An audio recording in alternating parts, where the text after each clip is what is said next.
The Rio Grande, a lifeline for generations, is drying up. Now President Donald Trump is pointing the finger squarely at Mexico. He claims they are stealing water rightfully belonging to Texas farmers. It's a bold accusation. But is it true?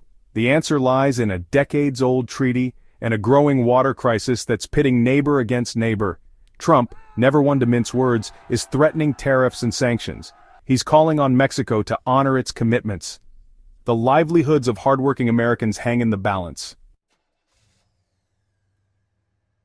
The year was 1944. World War II raged across continents, reshaping borders, economies, and lives. While soldiers fought on distant battlefields, another kind of battle was unfolding quietly, one over water, diplomacy, and survival. Amidst the global conflict, the United States and Mexico came together in a rare moment of unity. They negotiated a treaty that would bind their futures through one of the most precious resources in the arid Southwest, water. The 1944 Water Treaty was signed with great hope. It was more than ink on paper, it was a promise, a commitment to share the waters of the Rio Grande and the Colorado River to ensure prosperity for farmers, cities, and communities on both sides of the border. The Rio Grande, winding its way from the snow-capped peaks of Colorado to the Gulf of Mexico, became a symbol of binational cooperation. Its waters nourished crops, quenched cities, and sustained ecosystems. The treaty was straightforward in its intent. Under the agreement, Mexico would receive a guaranteed annual allotment of water from the Colorado River, an essential lifeline for its northern states.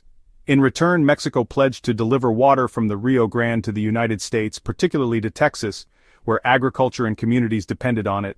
It was a delicate exchange, built on trust and mutual need. For decades, the balance held.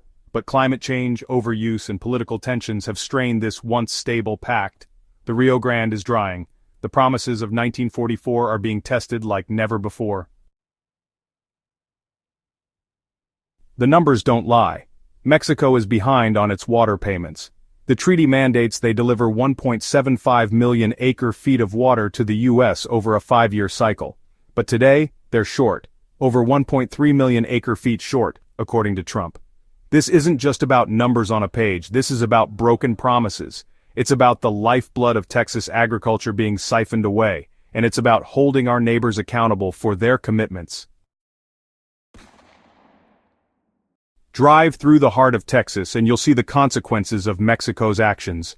Once a land of abundance, this region now bears the scars of a deepening water crisis.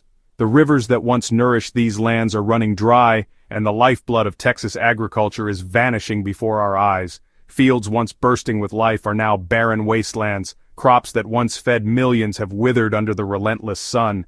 The soil, cracked and lifeless, tells a story of desperation and neglect. Farmers here are watching their livelihoods evaporate, 1 acre at a time. The sweet smell of citrus, a hallmark of the Lone Star State, is fading.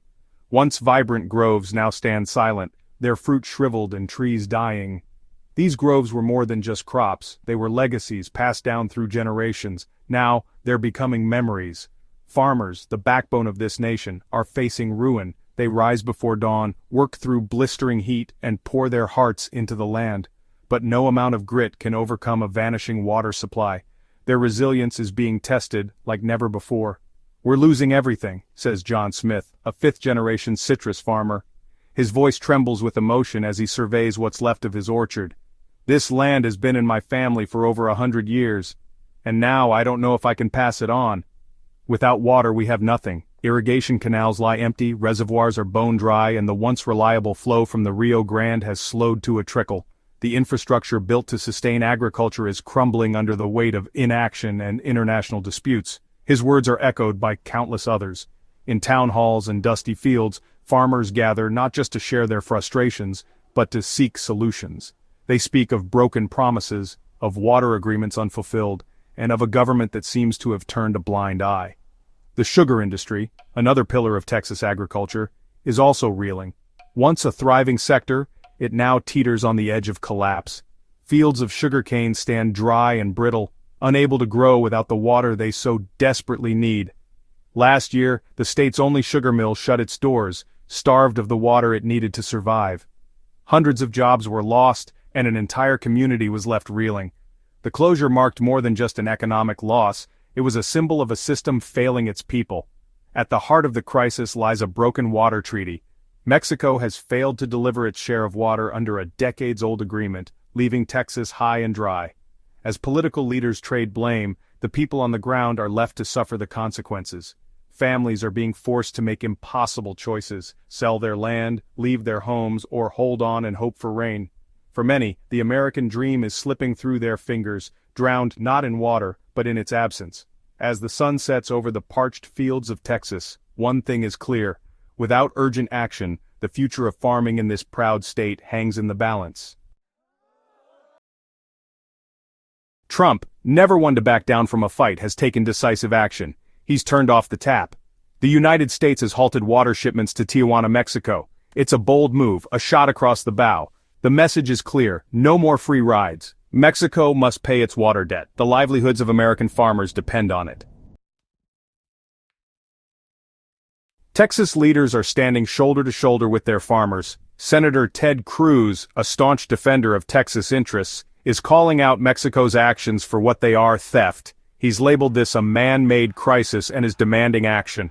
Brooke Rollins, Trump's agriculture secretary, isn't mincing words either. She's working tirelessly to find a solution, to bring Mexico back to the negotiating table. The message is clear: Texas will fight for its fair share. Adding insult to injury, Mexico has requested additional water from the Colorado River. A request met with a resounding no from the Bureau of Western Hemisphere Affairs. The message is clear: you can't ask for more when you haven't paid your existing debts. The U.S. is standing firm. Charity, it seems, begins at home. And right now, American farmers are the ones in desperate need.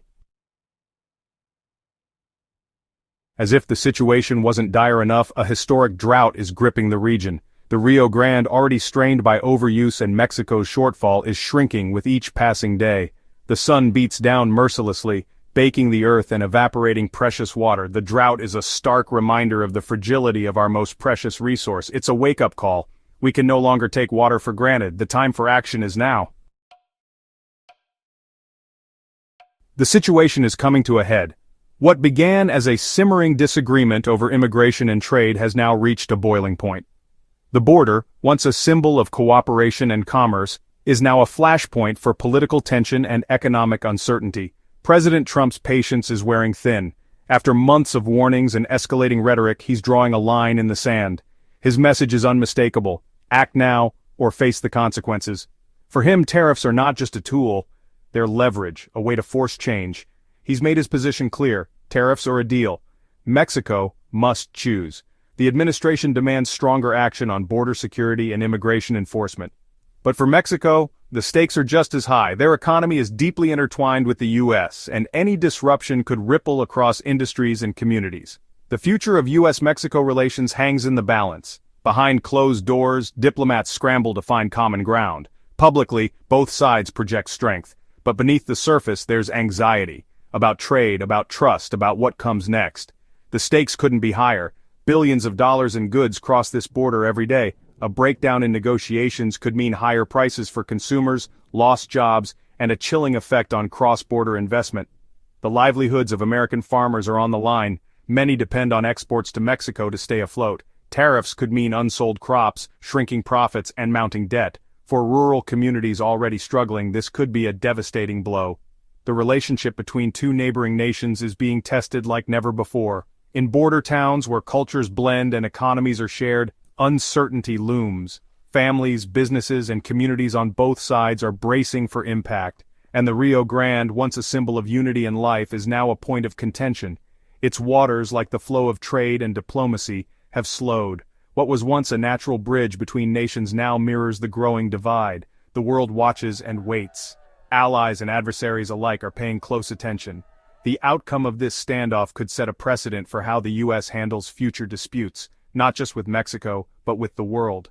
The question remains: will water flow freely again, or will this dispute escalate into a full-blown trade war? As tensions rise and deadlines loom, the answer may shape the future of North American diplomacy for years to come.